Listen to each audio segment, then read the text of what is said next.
स्वदेश 24/7 news channel के consulting editor Bharat Bhushan Sharma ने किसान नेता ठाकुर गोपाल सिंह का खास इंटरव्यू लिया, जिसमें उन्होंने बताया कि उन्होंने सरकारें देखी और राजनीतिक दलों के नेताओं के सेहत डबरा के विकास में सहयोगी बने। किसान नेता ठाकुर गोपाल सिंह बीजेपी और कांग्रेस के कार्यकाल के बारे में भी अपने करौए पर खुलकर चर्चा की। देखिए डबरा से ये खास इंटरव्यू।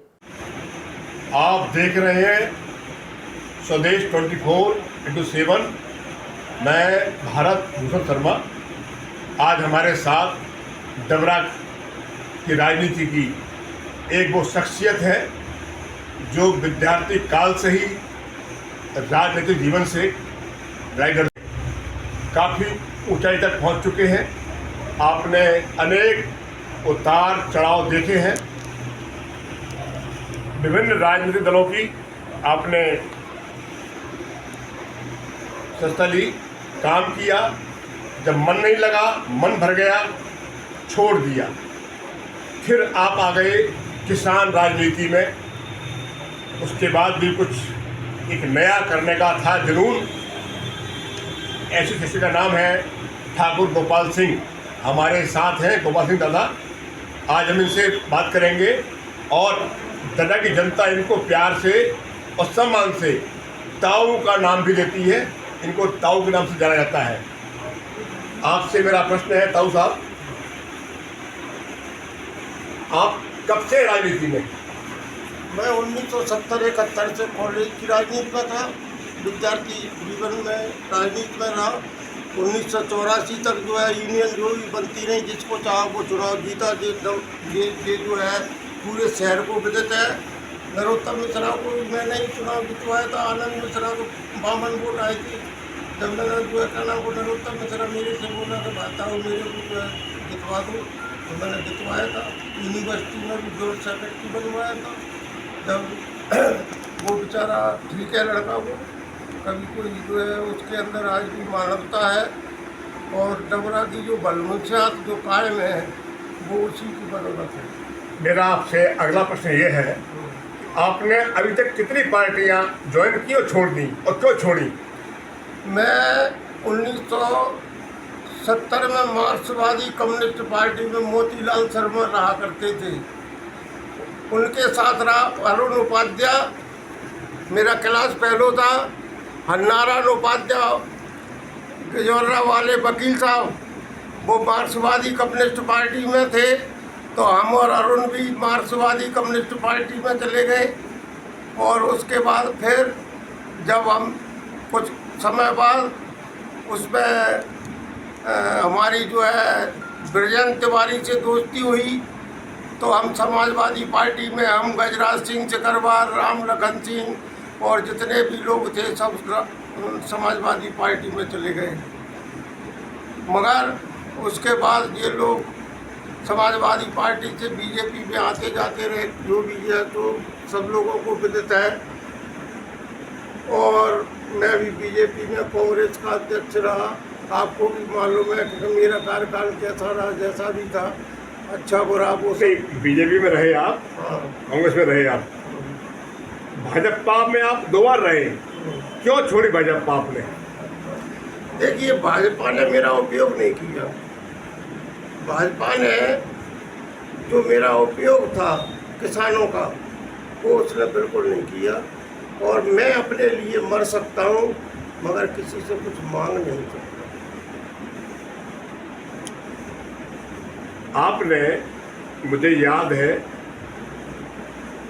1997 में एक चक्का जाम किया था आपने 12 घंटे का। उसको BBC लंदन हिंदी में ब्रॉडकास्ट किया था, पूरे देश ने देखा था। वो चक्का जाम क्यों किया था, उसके परिणाम क्या निकले? वो चक्का जाम, जब गांव से किसान आता था तो ट्रैक्टर ट्रॉली पे 1 रुपया मुड़ी लेते थे। मोटरसाइकिल पे बैठा है तो 1 रुपया मुड़ी। इस तरीके से पूरे मध्य प्रदेश में दिग्विजय सिंह जी का शासन था। दिग्विजय सिंह उस समय मुख्यमंत्री थे, तो लिया जा रहा था। तो मैंने इस चीज़ का विरोध किया और उस विरोध में मैंने जो है ये निर्णय ले लिया था कि अगर मेरी जान भी जाएगी तो जनता के लिए जा रही है, और मेरी अगर जान जाती तो उसमें बहुत बड़ा नुकसान होने वाला था डबरा शहर का। अब मैं स्पष्ट खुलासा कर देता हूँ कि जिस वक्त मंच पर मैं खड़ा हुआ था, मैंने मंच से सभी लोगों को नीचे कर दिया था कि गोली लगेगी तो गोपाल सिंह ठाकुर में लगेगी। इसलिए और प्रशासन जानता था कि इसने, क्योंकि गोली फायर वैसे ही करते और भीड़, अगर मंच की भीड़ भगदड़ती तो जनता मारी जाती। मैं जनता को नहीं मरने दिया, मैं स्वयं खड़ा रहा, और मैंने ये भी व्यवस्था कर दी थी कि अगर मेरे अंदर गोली लगती है तो मेरे कुछ वफादार सिपाही ऐसे भी थे जो उसमें खिड़की में बंदूक लिए बैठे थे, और वो इसलिए बैठे थे, किसी में गोली मारने के लिए नहीं बैठे थे। राम सेवक बाबू जी के पेट्रोल पंप में बस्ट के थे, और बस्ट से क्या होता उसका परिणाम दिग्विजय सिंह जाने, या उस का जो खेल होता वो जाओ। पिछले कुछ समय से आप भारतीय किसान यूनियन से जुड़ गए थे। अभी पिछले कुछ दिनों पहले आपने इस्तीफा दे दिया, क्यों? जबकि आपकी छवि एक किसान के नेता के रूप में जानी जाती है पूरे क्षेत्र बाग के अंदर। ऐसा है,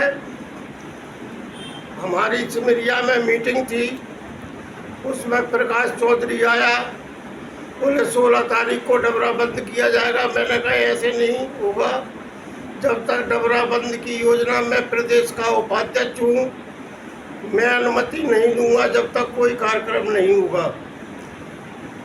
तो वहाँ पे कुछ पत्रकार बंधु भी बैठे थे, बोले ताऊ इसमें कुछ सुधार कर लो। तो मैंने कही मैं तो बिल्कुल नहीं तैयार हूँ। क्यों कि इस वक्त जो है किसान अपने परेशानी में लगा हुआ है। किसान के पास माह का महीना, मैंने खेती की है, माह के महीने में उसके पास पूरे गांव में चले जाना, अगर कोई 1000 रुपया निकाल दे तो मेरी जिम्मेवारी है। माह के महीने में पैसा नहीं रहता है। तो ऐसे होता है जैसे कर्मचारियों की 27 तारीख और 26 तारीख को। तो क्या इसीलिए आपने इस्तीफा दे दिया?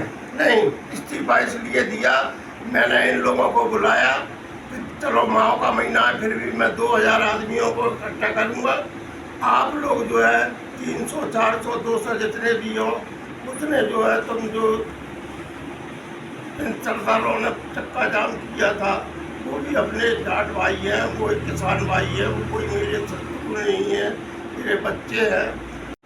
उसमें पंचायत में हम उस चीज़ को रखेंगे, और उस पंचायत में जो फैसला होगा उसको हम नहीं करेंगे, और नगर पालिका पर बिल्कुल ध्यान देंगे। आपका जो कहना है वो उचित है, क्योंकि नगर पालिका का जो है विकास बिल्कुल बंद पड़ा है, और लोग जो है लोग परेशान हैं। किसी का नामांतरण नहीं हो रहा, किसी का कुछ नहीं हो रहा, कर्मचारी लोगों के जो है खर्चे पूरे होना है, तब क्या करें? कर्मचारी भी परेशान है, तनख्वाह भी नहीं मिल रही है कर्मचारियों को। आप शुरू से सामंतशाही के विरोधी रहे हैं, जहाँ तक मुझे ज्ञात है।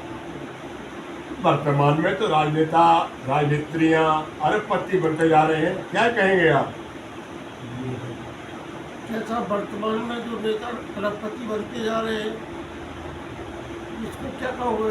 इसको क्या जो है क्या हमको आप नहीं जानते, कौन नहीं जानता है चीज़ को, सब कहेंगे तो मैं कहूँगा। आपकी छवि तो बहुत अलग है ना, दबंग स्पष्ट बोलने वालों में। स्पष्ट बोलने वाले में तो आप स्पष्ट नाम बताओ किसके बारे में बोल रहा है। ये तो मेरा प्रश्न है, उत्तर आपका होना चाहिए। नहीं, आप स्पष्ट नाम बताओ, मैं स्पष्ट उसके बारे में बोलता हूँ। जिसके बारे में बोलिए आप, स्वागत है आपका। नहीं, जिसको आप बुलवाओगे उसके लिए बोलूँगा। आप तो बोलिए, नाम बोलिए, कौन के बारे में बोलना है उसके बारे में बोलूँगा मैं। भारत जी, मैं आपका साथ रहा हूँ शुरू से, और तुम मेरे छोटे भाई हो, जो जिसको आप नाम लोगे उसी के लिए बोलूँगा। आपकी आगे की रणनीति क्या है? आगे की रणनीति मेरी ये है कि किसानों मजदूरों के लिए लड़ाई लड़ना, महिलाओं के लिए लड़ाई लड़ना, कन्या विद्यालय के लिए, जब तक कन्या विद्यालय नहीं बनेगा जब तक मैं उस लड़ाई को बंद नहीं करूँगा। कन्या विद्यालय, कन्या महाविद्यालय। कन्या महाविद्यालय का यार इतना मैं पढ़ा लिखा नहीं हूँ। मैं कन्या महाविद्यालय जिसमें MSc भी हो, BSc भी हो, B.Ed भी हो, हर चीज़ होना चाहिए। और 5 बीघा ज़मीन जो भगवानी सेठ ने दी है वो जो है क्या नाम को गर्ल स्कूल जो बना है, पहले जो है कॉलेज का एक भाग बना दिया जाए।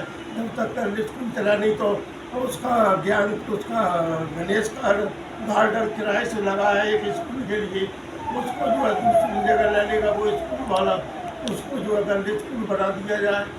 मतलब ये है कि 5 बीघा ज़मीन में सब पूरा हो जाएगा। ये जमीन कहाँ पर है?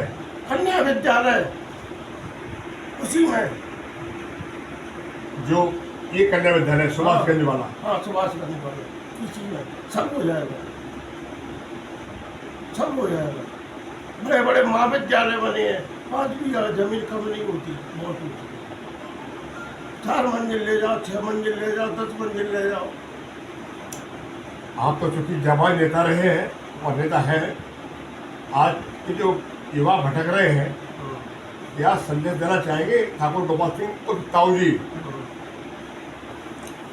देखिए, आपने बहुत संवेदनशील प्रश्न उठाया है। युवा मजबूर है, युवाओं को रोजगार नहीं मिल पा रहा है। हजारों युवा जो बेरोजगार होते जा रहे हैं, उनके पास कितना पैसा तो है नहीं कि वो कोई रोजगार कर सके, क्योंकि आज के समय में लाखों रुपए रोजगार के लिए लगते हैं, वो उनके पास कहाँ से आएंगे। ये एक बहुत ज्वलंत सवाल है और इसमें जो भी मेरा योगदान होगा और लोगों की जो भी इसमें बुद्धिजीवी वर्ग जो चाहेगा उस हिसाब से मैं चलने को। आपका बहुत बहुत धन्यवाद ताऊ साहब, थैंक यू।